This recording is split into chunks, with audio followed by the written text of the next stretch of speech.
Listen to me, please. You're like me, a Homo sapiens, a wise human. Life, a miracle in the universe, appeared around 4 billion years ago, and we humans, only 200,000 years ago. Yet we have succeeded in disrupting the balance that is so essential to life on Earth. Listen carefully to this extraordinary story, which is yours, and decide what you want to do with it.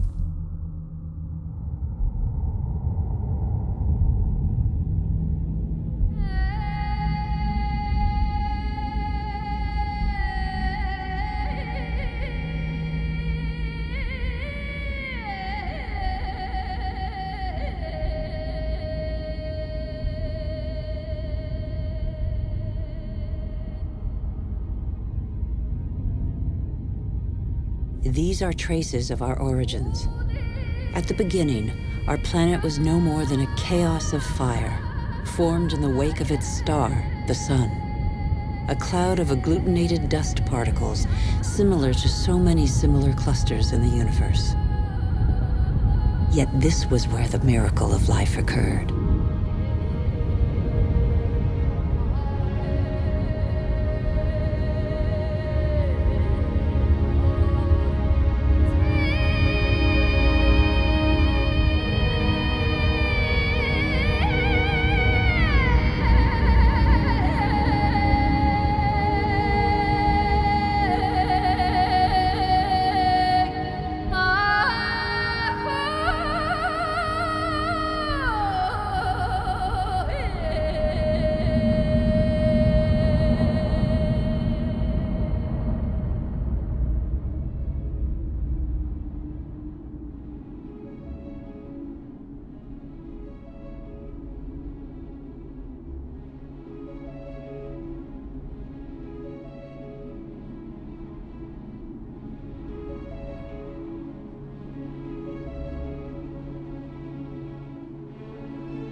Today, life, our life, is just a link in a chain of innumerable living beings that have succeeded one another on Earth over nearly 4 billion years.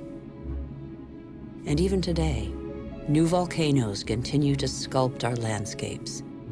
They offer a glimpse of what our Earth was like at its birth. Molten rock surging from the depths, solidifying, cracking, blistering, or spreading in a thin crust, before falling dormant for a time.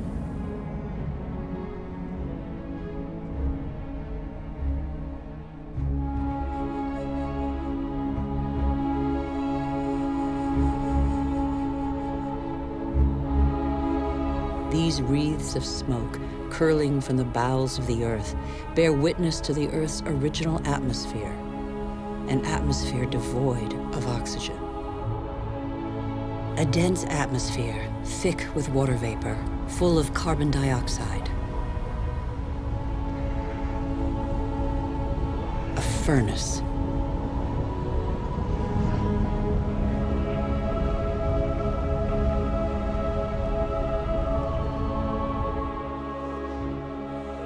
But the Earth had an exceptional future, offered to it by water. At the right distance from the sun, not too far, not too near, the Earth was able to conserve water in liquid form. Water vapor condensed and fell in torrential downpours on Earth, and rivers appeared.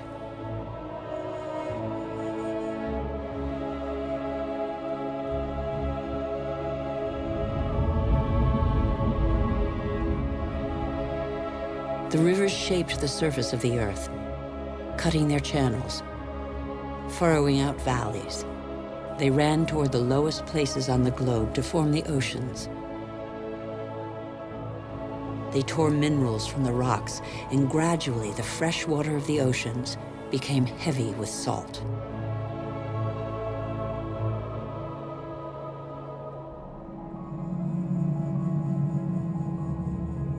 Water is a vital liquid. It irrigated these sterile expanses. The paths it traced are like the veins of a body, the branches of a tree, the vessels of the sap that it brought to the earth.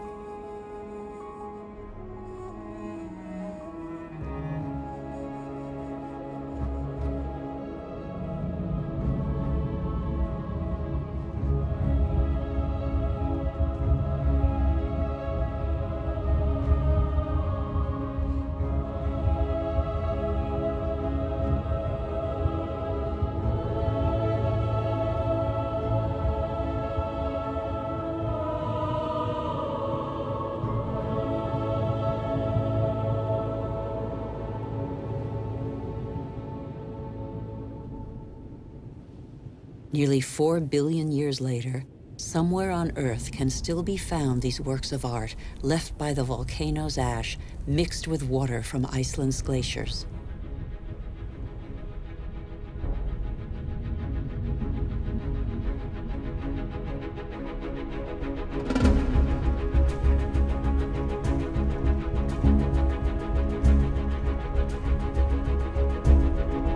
There they are. Matter and water, water and matter. Soft and hard combined, the crucial alliance shared by every life form on our planet.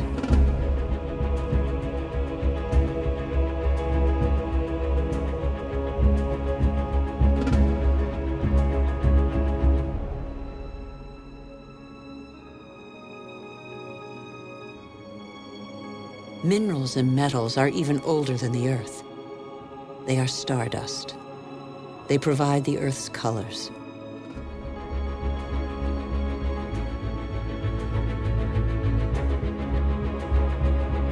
Red from iron, black from carbon, blue from copper, yellow from sulfur.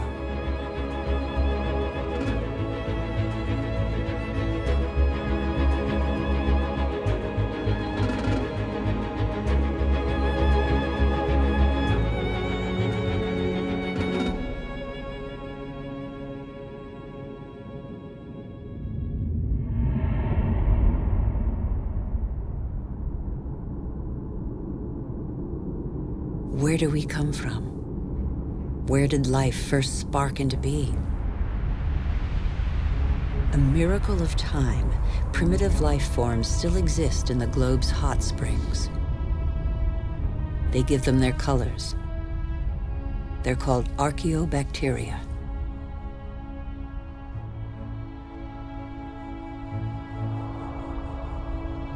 They all feed off the Earth's heat, all except the cyanobacteria, or blue-green algae.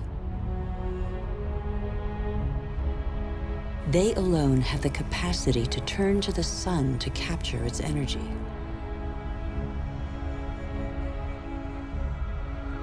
They are a vital ancestor of all yesterday's and today's plant species. These tiny bacteria and their billions of descendants changed the destiny of our planet. They transformed its atmosphere.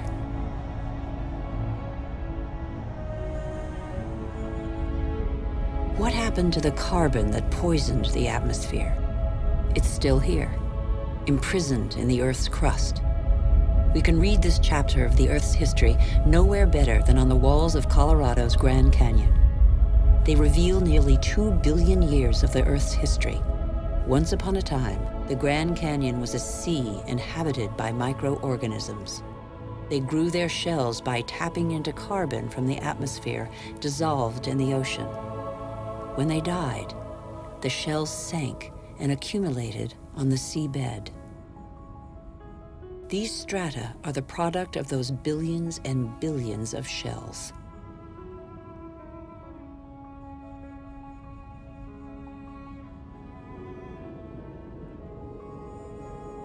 Thanks to them, the carbon drained from the atmosphere and other life forms could develop.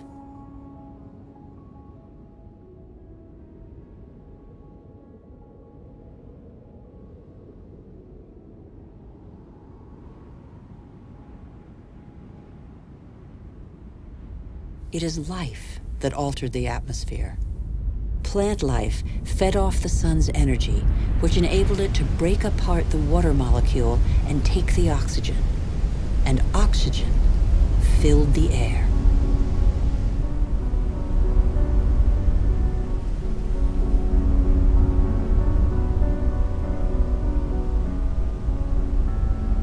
The Earth's water cycle is a process of constant renewal.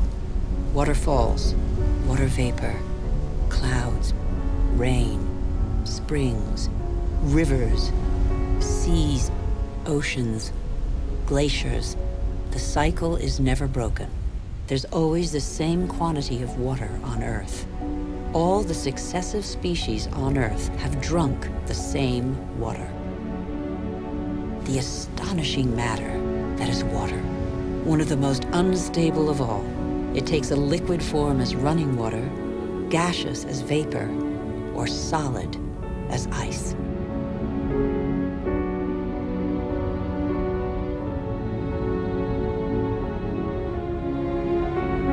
In Siberia, the frozen surfaces of the lakes in winter contain the traces of the forces that water deploys when it freezes. Lighter than water, the ice floats rather than sinking to the bottom. It forms a protective mantle against the cold, under which life can go on.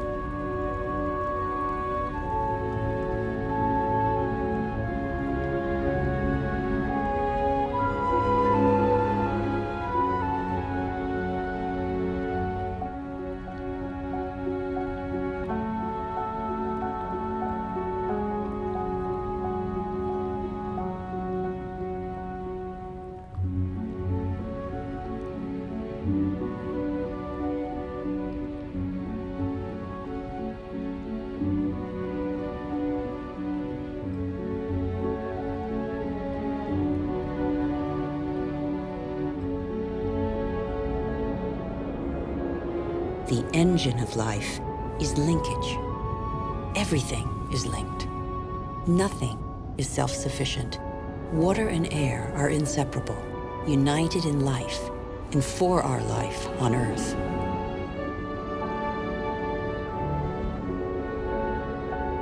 Thus, clouds form over the oceans and bring rain to the land masses, whose rivers carry water back to the oceans. Sharing is everything.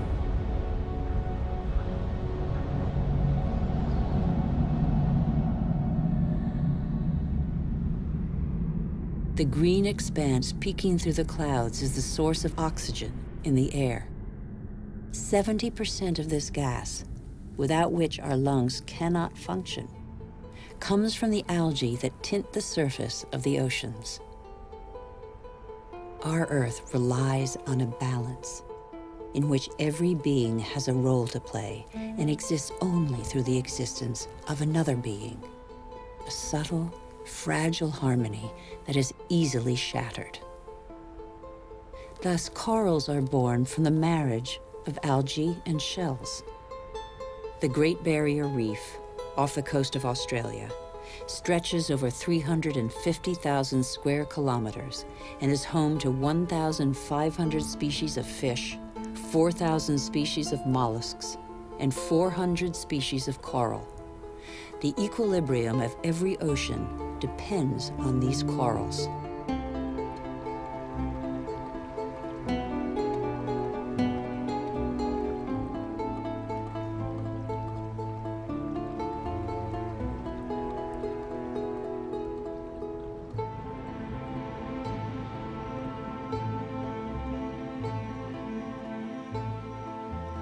The Earth counts time in billions of years. It took more than 4 billion years for it to make trees. In the chain of species, trees are a pinnacle, a perfect living sculpture. Trees defy gravity. They are the only natural element in perpetual movement toward the sky. They grow unhurriedly toward the sun that nourishes their foliage.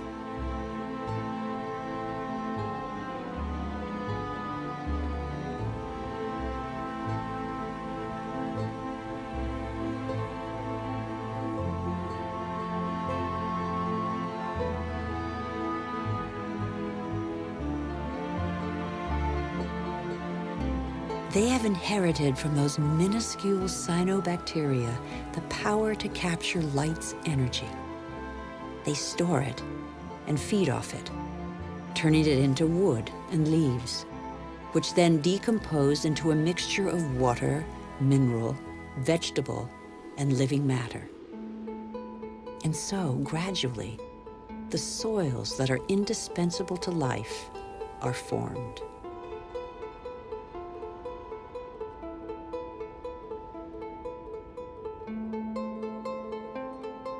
Soils are the factory of biodiversity. They are a world of incessant activity where microorganisms feed, dig, aerate, and transform. They make the humus, the fertile layer to which all life on land is linked.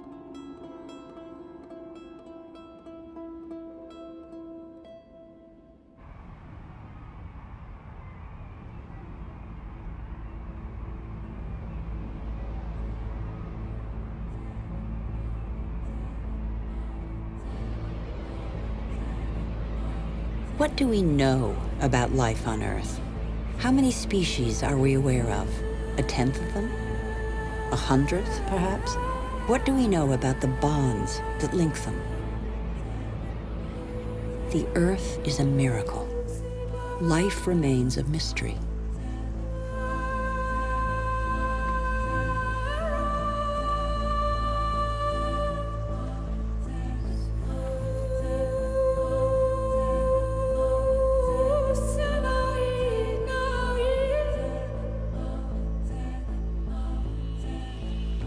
Families of animals form, united by customs and rituals that survive today.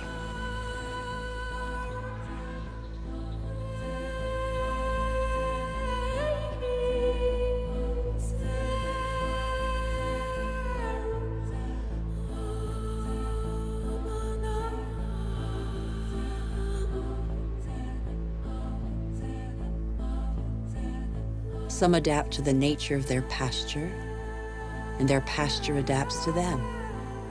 And both gain. The animal sates its hunger and the tree can blossom again.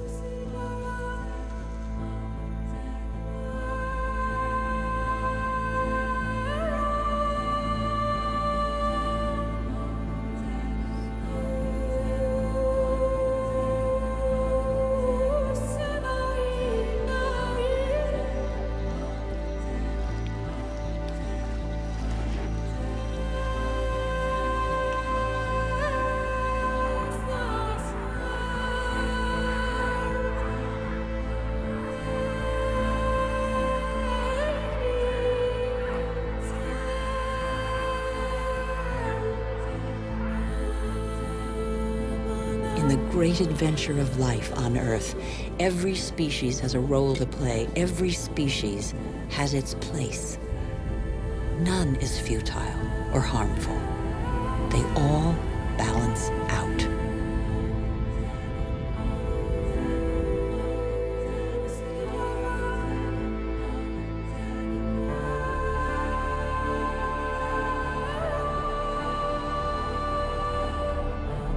And that's where you, Homo sapiens, wise human, enter the story. You benefit from a fabulous 4-billion-year-old legacy bequeathed by the Earth.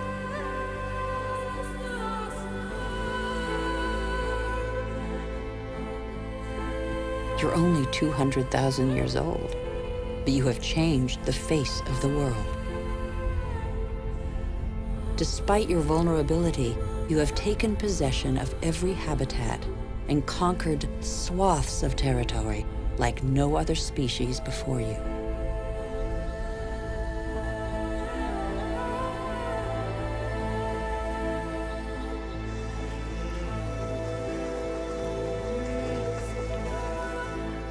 After 180,000 nomadic years, and thanks to a more clement climate, humans settled down. They no longer depended on hunting for survival. They chose to live in wet environments that abounded in fish, game, and wild plants. There where land, water, and life combine.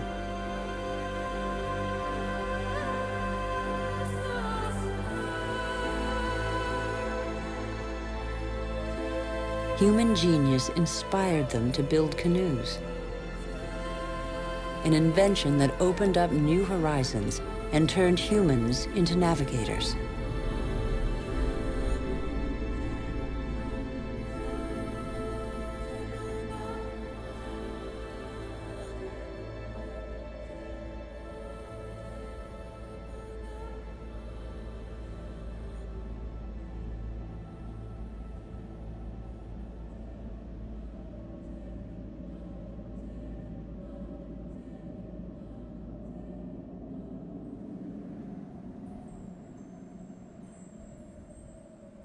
Even today, the majority of humankind lives on the continent's coastlines or the banks of rivers and lakes.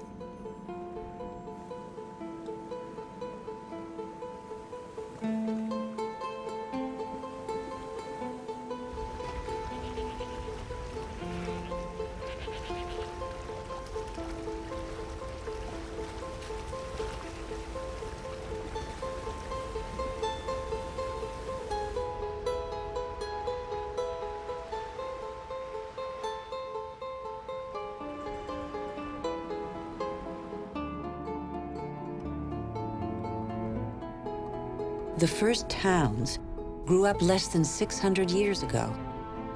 It was a considerable leap in human history. Why towns? Because they allowed humans to defend themselves more easily. They became social beings, meeting and sharing knowledge and crafts, blending their similarities and differences. In a word, they became civilized.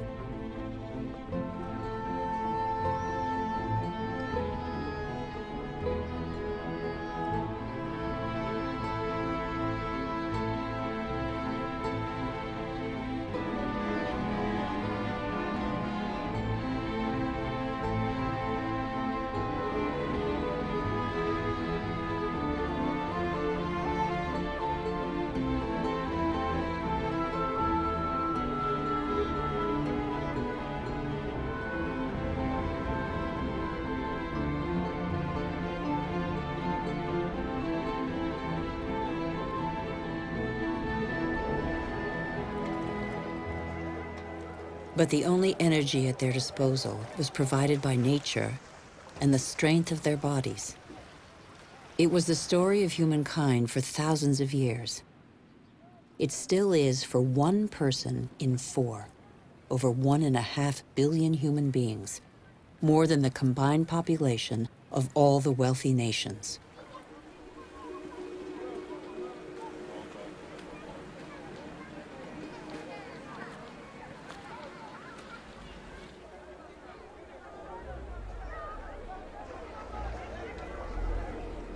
Taking from the earth only the strictly necessary. For a long time, the relationship between humans and the planet was evenly balanced. For a long time, the economy seemed like a natural and equitable alliance.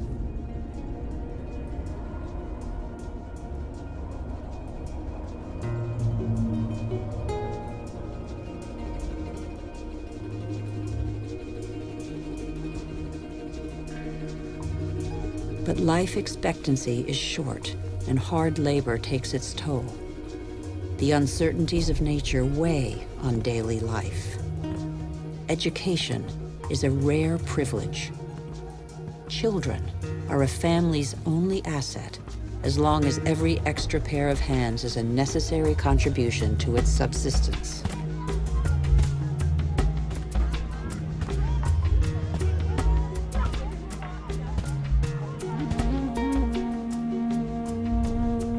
The earth feeds people, clothes them, and provides for their daily needs. Everything comes from the earth.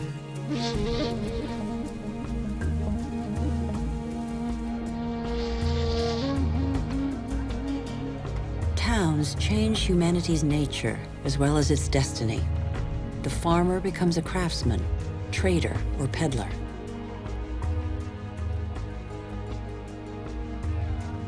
What the earth gives the farmer, the city dweller buys, sells, or barters. Goods change hands, along with ideas.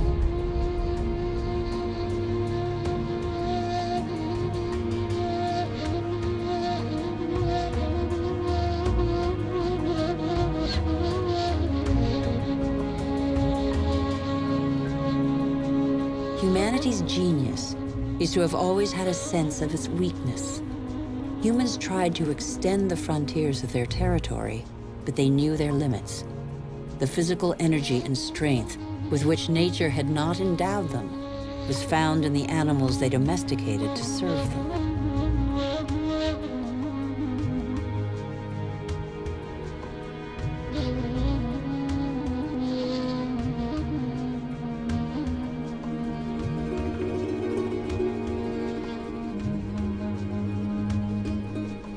But how can you conquer the world on an empty stomach?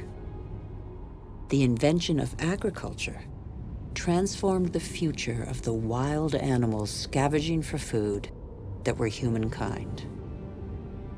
Agriculture turned their history on end. Agriculture was their first great revolution. Developed barely 8,000 to 10,000 years ago, it changed their relationship to nature.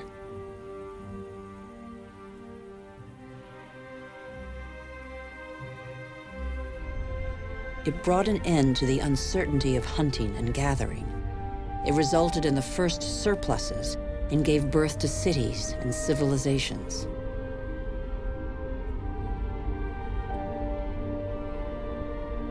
For their agriculture, humans harnessed the energy of animal species and plant life, from which they at last extracted the profits. The memory of thousands of years scrabbling for food faded. They learned to adapt the grains that are the yeast of life to different soils and climates. They learned to increase the yield and multiply the number of varieties.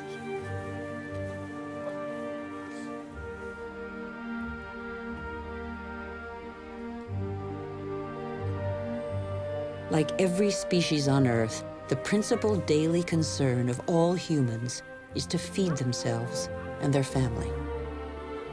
When the soil is less generous and water becomes scarce, humans deploy prodigious efforts to mark a few arid acres with the imprint of their labor.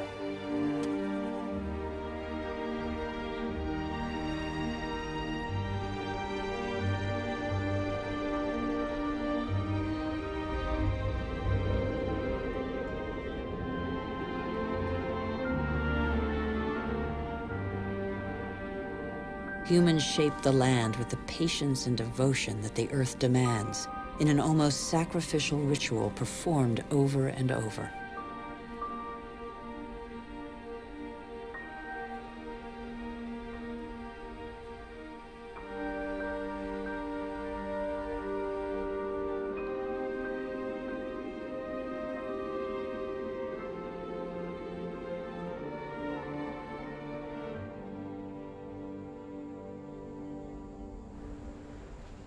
Agriculture is still the world's most widespread occupation.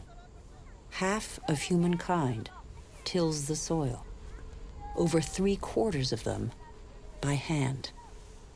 Agriculture is like a tradition handed down from generation to generation in sweat, graft, and toil, because for humanity, it is a prerequisite of survival. But after relying on muscle power for so long, humankind found a way to tap into the energy buried deep in the earth. These flames are also from plants, a pocket of sunlight, pure energy, the energy of the sun, captured over millions of years by millions of plants more than 100 million years ago. It's coal, it's gas, and above all, it's oil.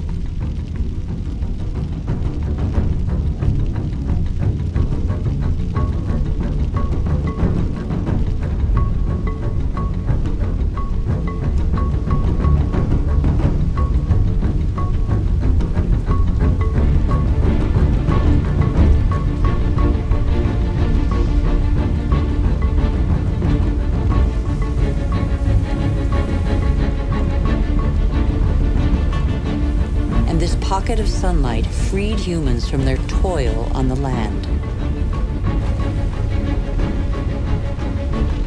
With oil began the era of humans who break free of the shackles of time. With oil, some of us acquired unprecedented comforts. And in 50 years, in a single lifetime, the Earth has been more radically changed than by all previous generations of humanity. Faster and faster. In the last 60 years, the Earth's population has almost tripled, and over 2 billion people have moved to the cities.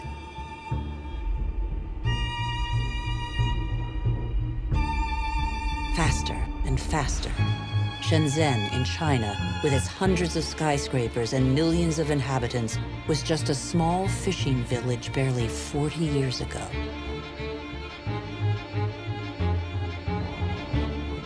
Faster and faster.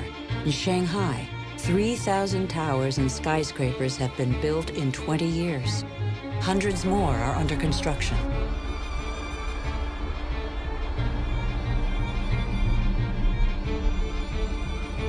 Today, over half of the world's 7 billion inhabitants live in cities.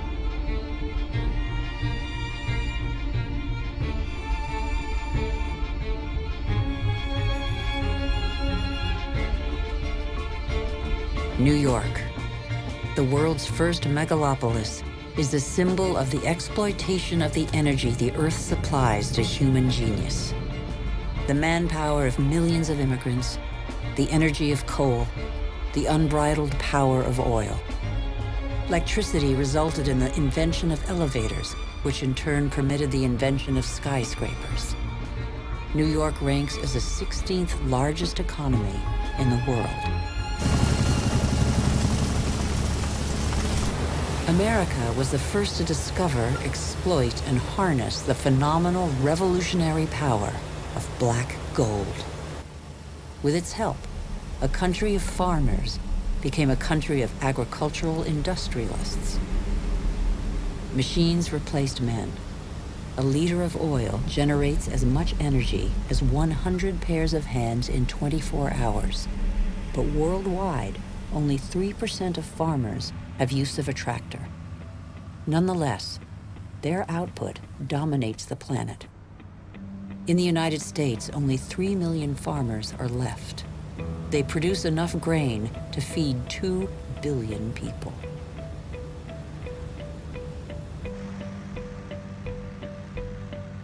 But most of that grain is not used to feed people.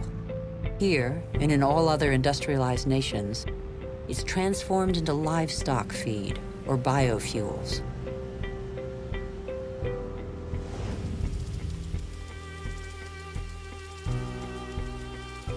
The pocket of sunshine's energy chased away the specter of drought that stalked farmland. No spring escapes the demands of agriculture, which accounts for 70% of humanity's water consumption. In nature, everything is linked. The expansion of cultivated land and single-crop farming encouraged the development of parasites. Pesticides, another gift of the petrochemical revolution, exterminated them. Bad harvests and famine became a distant memory. The biggest headache now was what to do with the surpluses engendered by modern agriculture.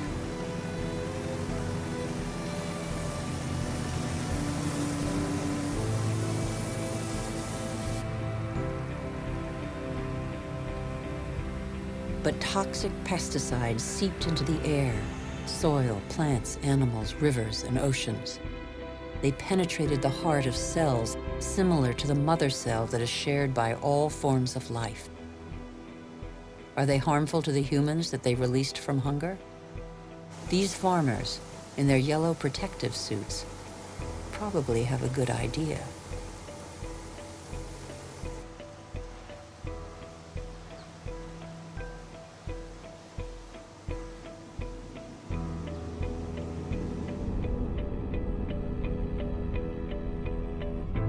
The new agriculture abolished the dependence on soils and seasons.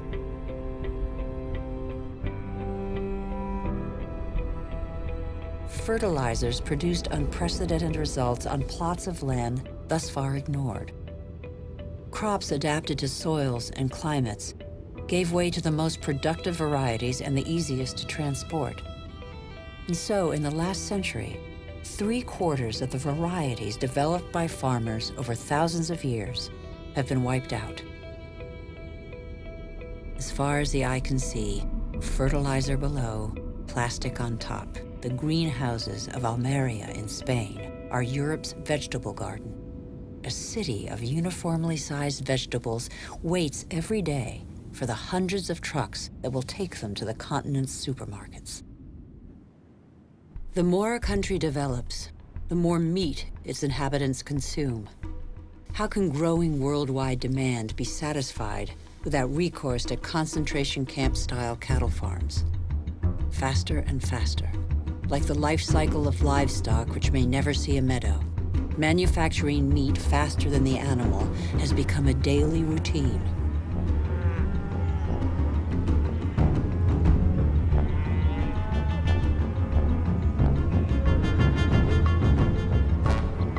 In these vast food lots trampled by millions of cattle, not a blade of grass grows. A fleet of trucks from every corner of the country brings in tons of grain, soy meal, and protein-rich granules that will become tons of meat.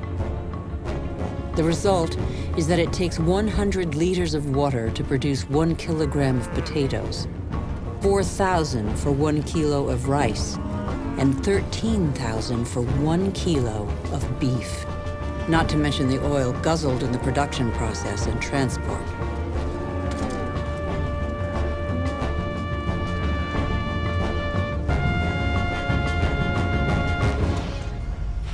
Our agriculture has become oil-powered.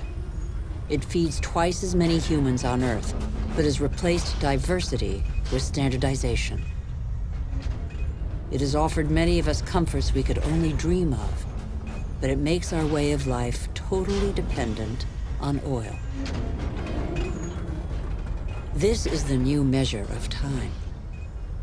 Our world's clock now beats to the rhythm of these indefatigable machines tapping into the pocket of sunlight. Their regularity reassures us. The tiniest hiccup throws us into disarray. The whole planet is attentive to these metronomes of our hopes and illusions. The same hopes and illusions that proliferate along with our needs, increasingly insatiable desires and profligacy. We know that the end of cheap oil is imminent, but we refuse to believe it.